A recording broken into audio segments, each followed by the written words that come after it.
Bem-vindos de novo até ao Evangelho segundo São João. Vamos tentar acabar a nossa introdução mencionando mais algumas coisas bastante interessantes só sobre estas generalidades. Depois iremos ver algumas dessas coisas em pormenor. Mas estava a dizer na sessão anterior que uma das razões pelas quais João escreve o Evangelho tem a ver com a doutrina errada daquela heresia, o gnosticismo cristão, neste caso o docetismo, que dizia que ele ou teria que ser homem ou teria que ser divino, não poderia ser as duas coisas. Depois, grupos que existem hoje, como os Testemunhas de Jeová, eles vão buscar estes conceitos e eles vão dizer que Jesus não é Deus, é uma emanação de Deus. Tudo isto tem a ver com o desenvolvimento da heresia e da teoria, mas não é verdade. João escreve este Evangelho para que fique bem claro nas pessoas que Jesus era o Filho de Deus, mas que ele era o Verbo que era Deus, que se fez carne. Então ele era 100% humano e 100% divino. E não é por acaso que João fala de algumas destas coisas no Evangelho, que nós às vezes não percebemos porque é que João diz isto, mas vamos ver. Por exemplo, quando ele fala em João 2,15 que no templo Jesus se zangou, se irou, ele está a falar de uma característica muito humana. Quando Jesus passa por Samaria, nós sabemos que ele tem que ficar sentado junto ao poço de Jacó. Porquê? Porque ele estava cansado. Também mais adiante explica que ele ficou ali sozinho, porque os discípulos foram comprar comer, porque estavam com fome, porque ele também tinha fome. Depois no capítulo 6 nós vemos Jesus cheio de empatia para com aqueles que passam fome, têm medo, mostrando que são sentimentos que lhe eram conhecidos. No capítulo 11, então, de uma maneira muito especial, nós vemos um Jesus muito humano, Jesus que se compadece da dor alheia, ele compadece da dor de Marta, de Maria, ele olha para aquela multidão, ele sente tanta tristeza que até diz que Jesus chorou. Então, ele tem todas estas características e também, quando ele está na cruz, ele tem sede. Ainda que este é o cumprimento das profecias, mas isto é porque as profecias sempre falaram dele, não apenas como o Messias, mas um Messias humano, isto é, alguém que fosse carne, e tinha que ser assim, não faz sentido. O texto depois do autor aos Hebreus, quando ele fala de Jesus que foi homem e na sua humanidade foi tentado, mas foi tentado sem pecado. Se ele fosse divino apenas, nunca poderia ter sido tentado. Claro que estas coisas não são fáceis de explicar, pode-se trocar argumentos para lá, para cá, mas para nós, e de acordo com uma leitura correta da Bíblia e com o auxílio do Espírito Santo, esse que veio para nos ensinar a entender todas as coisas e lembrar as verdades, então nós estamos plenamente convencidos que o Verbo se fez carne e habitou entre nós, o Verbo de Deus, o Filho de Deus, a manifestação de Deus entre os homens. Não era nenhuma sombra, não era nenhuma aparência, mas era um homem 100% que pôde experimentar o que é ser homem, pôde ser tentado, passar por todas as coisas. Por isso hoje temos um sumo sacerdote que nos entende, que nos compreende, que se identifica totalmente connosco. Mas ele não era apenas homem, ele era divino também. E isso vê-se quando João fala da sua pré-existência, por exemplo, naquela frase de João 8,58, quando Jesus diz: antes que Abraão existisse, eu sou. No capítulo 1 e no capítulo 17, Jesus mesmo fala, no capítulo 17, que ele existia antes da criação do mundo. No capítulo 1 fala muito da sua pré-existência. No capítulo 6 ele diz que desceu do céu. Não é apenas esta pré-existência, mas é também a sua onisciência, o facto de que ele sabia todas as coisas. Ele conhecia perfeitamente aquela senhora em Samaria e ele sabia todo o seu passado, quando ele se encontra com o paralítico que está junto ao tanque, ele sabia há quanto tempo aquele homem estava ali. Quando ele pergunta algumas coisas a Filipe, ele sabe, por exemplo, capítulo 6, versículo 6, ele sabe antecipadamente essa resposta.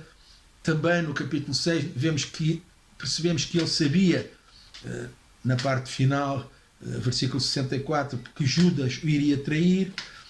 Quando Lázaro morre, sabemos que vemos no capítulo 11 que Jesus sabe, ele está à distância, e a certa altura ele diz, bem, agora Lázaro já morreu, então vamos lá. Então Jesus tem um conhecimento de todas as coisas, não apenas daquilo que está ali, daquilo que é factual, presencial, mas ele conhece todas as coisas. E ele opera como Deus opera. Uma das maneiras que Deus opera é que ele não pede autorização a ninguém. Deus faz o que tem que fazer, como ele quer, como ele entende, dentro do seu plano e da sua vontade. E Jesus operou assim também. Por exemplo, o capítulo 2, em Caná da Galileia, ainda não era o tempo, disse ele, mas ele quis abençoar aqueles noivos. Então, voluntariamente, ele decidiu fazer aquele milagre. No capítulo 7, versículo 10, diz que ele desejou e foi à festa dos tabernáculos. E uma expressão muito bonita que está no capítulo 10, nos versículos 11 e 18, quando Jesus está a falar do bom pastor e depois fala de si próprio, é muito interessante que ele diz, ninguém tira a minha vida. Sou eu que a dou porque eu quero. Porque eu tenho poder para a dar e para voltar a tomá-la. Então, estas são indicações sobre Jesus, a razão de ser de como o Evangelho foi feito e para que o Evangelho foi criado, as coisas que tinha que tocar, que explicar, e que hoje, quando nós estamos a ler o Evangelho, saber estas coisas ajuda-nos a perceber porque é que Jesus disse isto, porque é que Jesus fez aquilo e porque é que esta situação aconteceu, porque é que foi de uma maneira e não foi de outra. Uma coisa que também é muito importante no Evangelho, em qualquer livro da Bíblia, quando nós estamos a estudar um livro da Bíblia, é sempre importante conhecermos aquilo a que chamamos o versículo ou versículos-chave. O versículo ou versículos-chave é aquele conjunto de versículos na qual o autor, ao escrever, nos diz qual a razão ou qual o fim do texto que ele escreve. No Evangelho de segundo São João, os versículos-chave estão na parte final. No capítulo 20, os versículos 30 e 31.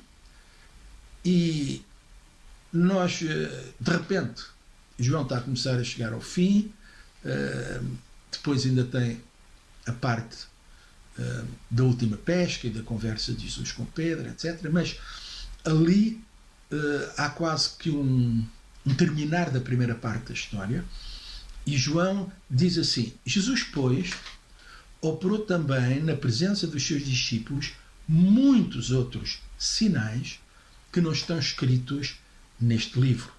Estes, porém, foram escritos, agora repare, para que creiais que Jesus é o Cristo, o Filho de Deus, e para que, crendo, tenhais vida em seu nome.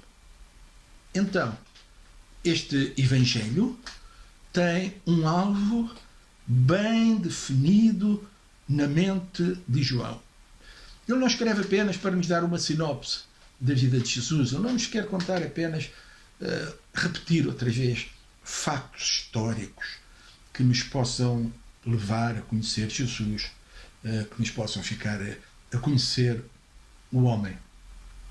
João quer dizer-nos que Jesus veio por uma razão. E ele então escreveu este Evangelho para nos ajudar a perceber essa razão, a crer na obra de Jesus para que então o efeito desejado possa acontecer na nossa vida.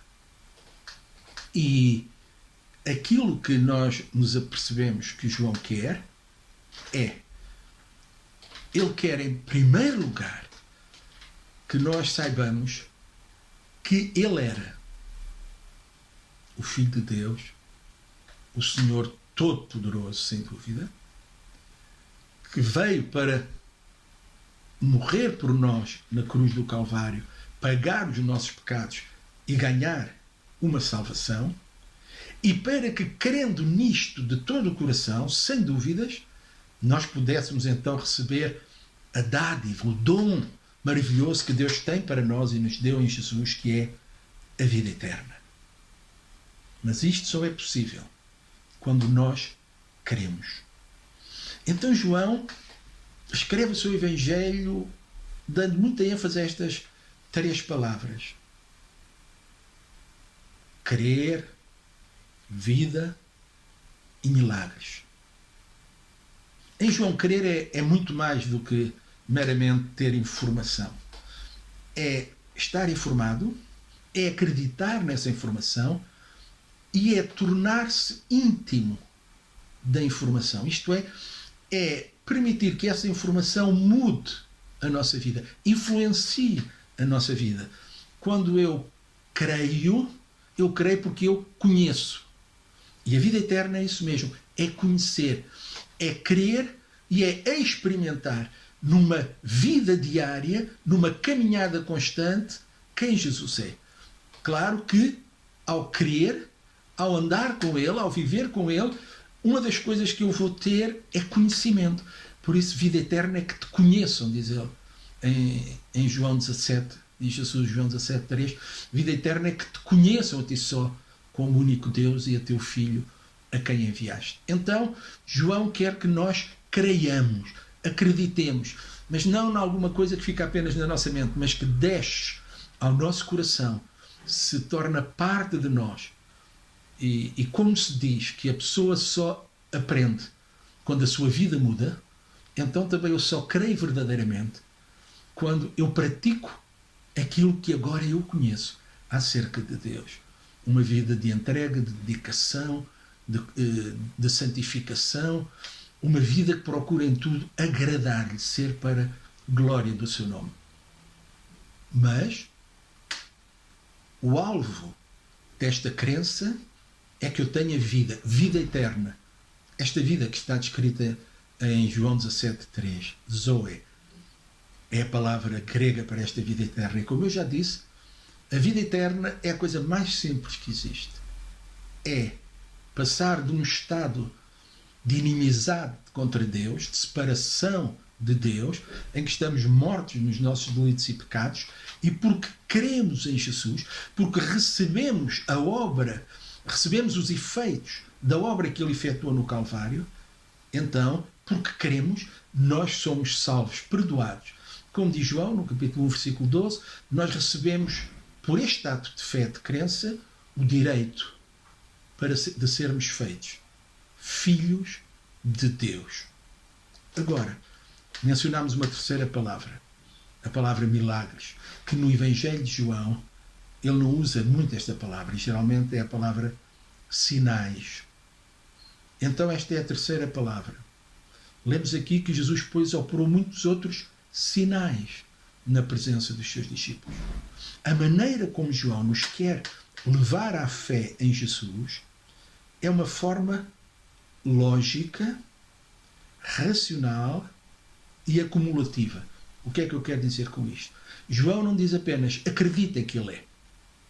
João procura, podemos dizer que há quase aqui uma forma apologética de escrever este Evangelho. João pega em 7 milagres que Jesus fez, não contando com a sua própria ressurreição e com a última pesca milagrosa, estes 7 sinais pré-crucificação, e veja que João escolhe alguns que não são comuns aos outros. Aliás, só há um milagre, que é comum aos 4 evangelhos, que é o da multiplicação. Os outros são muito únicos de João, e ele usa-os procurando mostrar em cada um quem Jesus é, que ele é Senhor sobre alguma área da vida, do universo, etc, etc, etc. Então, ele fornece uma evidência cumulativa, prova em cima de prova, como se ele estivesse num tribunal a defender um caso, em que ele diz porque ele era diferente, porque ele tinha aspectos divinos, porque ele tinha atributos que só a divindade tem, porque ele manifestou poder sobre áreas em que só a divindade, em que só o Criador pode fazer essas coisas, em que ele demonstrou amor, compaixão, misericórdia para lá daquilo que é normal entre os homens e que está ligado ao amor eterno de Deus, ao grande ágape de Deus. Então nós dizemos que este homem foi divino, que ele era o Filho de Deus. E vemos isto quando Jesus também apresenta os testemunhos, os 5 testemunhos que são dados acerca de quem Jesus é, tudo isso. Então, neste Evangelho, João joga com aquilo que Jesus fez, os sinais. E porquê a palavra sinais? Porque a palavra sinais no grego, semeian, aponta não tanto para o milagre em si, isto é mais um dunamis, a manifestação do poder, mas o sinal aponta para aquele que realizou o sinal. Portanto, quem é que realizou foi Jesus. Porquê é que ele realizou? Porque ele é divino, porque ele tem o poder de controlar a natureza, a distância, o tempo, porque ele tem poder para controlar a morte, etc, etc, etc. Então, os sinais não são tanto para nós ficarmos espantados. Uau, veja o que aconteceu, um morto, Lázaro, morto há 4 dias, ressuscitou, mas é para suscitar uma reação diferente. Veja que depois da morte de Lázaro vieram muitos judeus, da ressurreição de Lázaro, vieram muitos judeus a Betânia para conhecer Jesus. E diz que creram nele. E foi isso que disputou a crise final, daquele ciúme final dos sacerdotes e do Sinédrio, etc, etc. Então, cada coisa que acontece, nós somos chamados a olhar para lá do vinho, que é bom, mas para aquele que falou e disse: encham as talhas de água, agora levem para provar, e que no intervalo, pelo seu poder, a água se transforma em vinho. É aquele que sente compaixão, de tal maneira que faz o que nunca ninguém tinha feito. Um cego de nascença que é curado. E se é grande o milagre do cego de nascença ser curado, porque, como eu já disse, nunca tinha sido feito, maior é aquele que o faz, porque faz alguma coisa que só Deus poderia fazer. Então, esta é a história, é a simbologia, vai lá, por trás de todos os milagres. Temos então 7 milagres pré-ressurreição. Temos a água transformada em vinho, a cura do filho daquele nobre, a cura de um paralítico, os 5.000 que são alimentados. Depois Jesus andou sobre a água, cura um cego de nascença, e o último é precisamente a ressurreição de Lázaro. E nós iremos, talvez, com o tempo, ver cada um destes milagres. Depois temos afirmações únicas que Jesus fez, quando ele aponta para si mesmo como solução, como único, como divino. 7 vezes nós encontramos explicitamente, porque há mais, se formos procurar os implícitos, mas explicitamente Jesus diz 7 vezes de si mesmo: eu sou o pão da vida, eu sou a luz do mundo, eu sou a porta, eu sou o bom pastor, eu sou a ressurreição e a vida, eu sou o caminho e a verdade e a vida, eu sou a videira verdadeira.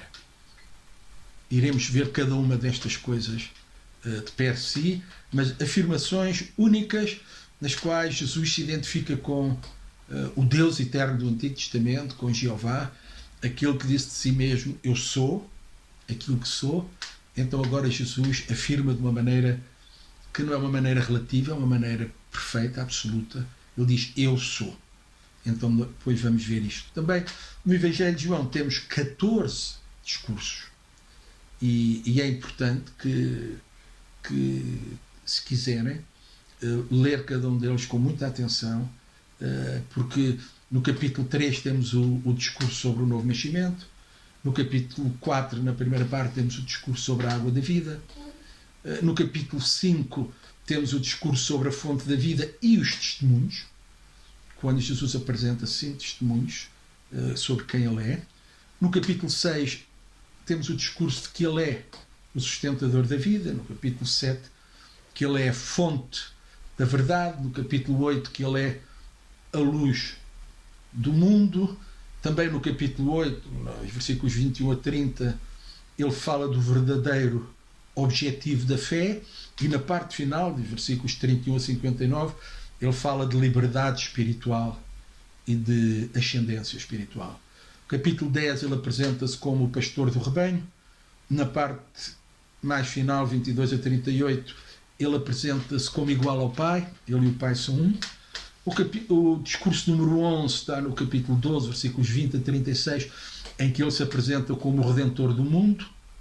Depois, no capítulo 13, versículos 31 a 14, 31, nós temos o discurso em que ele fala da separação que vai acontecer e de problemas que estão ligados com isso. No capítulo 15, quando ele fala da videira, ele fala da natureza e das questões da nossa união com Cristo. E no capítulo 16, ele fala, acima de tudo, sobre o Espírito Santo e sobre o futuro. Também em João há transições, isto é, há coisas que mudam em João, que João fala, que até ali eram de uma maneira, vistas de uma maneira, entendidas de uma maneira, mas que agora, por causa de Jesus, essas coisas mudam. Iremos também procurar falar de tudo isso. Depois também no Evangelho faz menções à lei, etc. Temos depois vários temas que ocorrem em João. Ele fala, por exemplo, de luz e trevas. Ele apresenta-nos o grande tema do Logos, que é um tema bastante complexo. Ele fala de crer, já vos disse isto. Ele fala tudo isto para nos...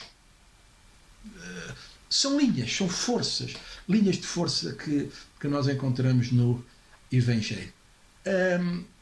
Vamos parar, de alguma maneira, por aqui com a nossa introdução. Ainda poderíamos falar muito mais, fazer comparações de João com os outros evangelhos, mas basta saber que João, como eu já disse, resumindo, selecionou o material que quis usar. Portanto, este é um material muito seletivo. Ele usou a palavra certa, sinais, Simeon, para que as pessoas olhassem para Jesus e depois, ao vermos os milagres, ao vermos tudo isso, nós vamos perceber mais quem é Jesus. Se alguém estiver interessado em ler tudo isto, nesta sebenta, aquilo que tem que fazer é enviar-me um e-mail, dizer que gostaria de ter as folhas sobre a introdução de João, e eu mando-lhe em anexo tudo isto, não impresso, claro, não vale a pena estar a gastar-se papel, mas eu posso lhe mandar impresso o anexo com este ficheiro, um ficheiro do Word, em que está tudo isto e muitas outras coisas que nós ainda não falámos e outras que iremos falar depois mais adiante. Portanto, não irei mandar já hoje no princípio, mas irei mandar mais para adiante. Vá tomando nota, veja se quer, se lhe interessa, e pode usar para si, para ser edificado, para ser abençoado.